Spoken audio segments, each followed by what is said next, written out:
আমি আমার অপমান নিয়ে প্রশ্ন উঠিয়েছি বলে সেই জিনিসটা ডাইভার্ট হয়ে এমন একটা জায়গায় গেছে যাতে সেলিব্রিটিকে অ্যাকিউজ করা হয় যে আমি লেটে এসেছি, কারণ কি এটাই লোকে খাবে। প্রথম কথা হচ্ছে কে কি খাবে না খাবে সেটা জানি না, আর সেটা বলতেও পারবো না।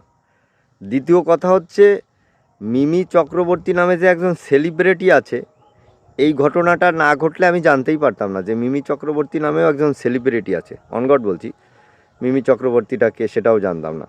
তবে এই যে ঘটনাটা ঘটেছে, এর আগে দেখেছিলাম ওই আমাদের কি শতাব্দী রায় না কি যেন, ওই আর একজন সেলিব্রিটি, ওনাকে ওই চ্যাংদুলা করে পুলিশে ধরে সরিয়ে নিচ্ছে কোন একটা আন্দোলন থেকে। এই যে দেখো এই ঘটনাটা যখন ঘটেছিল, এই সব সেলিব্রিটিরা বলছিল গণতন্ত্রকে হত্যা করা হলো। ওই যে তারা কোথায় গেছিল সেইখান থেকে তাদের ওই পুলিশের চ্যাংদোলা করে ধরে গাড়িতে তুলেছে। পিটাতে দেখা যায়নি ওখানকার পুলিশদেরকে, কিন্তু পিটাতে দেখিনি, জাস্ট ধরে নিয়ে তুলেছে মহিলাদেরকে মহিলা পুলিশরাই তুলেছে। সেটাই গণতন্ত্র হত্যা হয়েছে।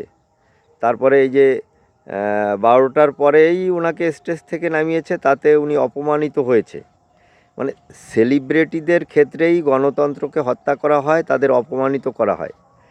ওই যে 26,000 শিক্ষক শিক্ষিকারে রাস্তায় ফেলে যে গণধোলাই দিল, তাতে কি গণতন্ত্রকে হত্যা করা হয়নি?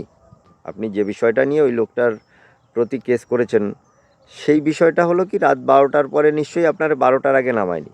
তাহলে প্রশাসনও তো জানে যে আমরা 12টা পর্যন্ত যেহেতু পারমিশন দিয়েছি, 12টার পরে যখন নামিয়েছে, তাহলে সে এমন কোনো কিছু অপরাধ করেনি যে তাকে অ্যারেস্ট করে নিতে হবে।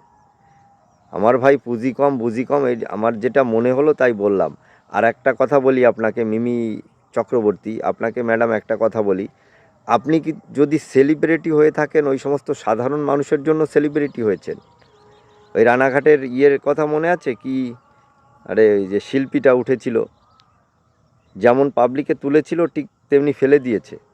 তাই পাবলিককে নিয়েও অতটা হেয় প্রতিপন্ন করবেন না।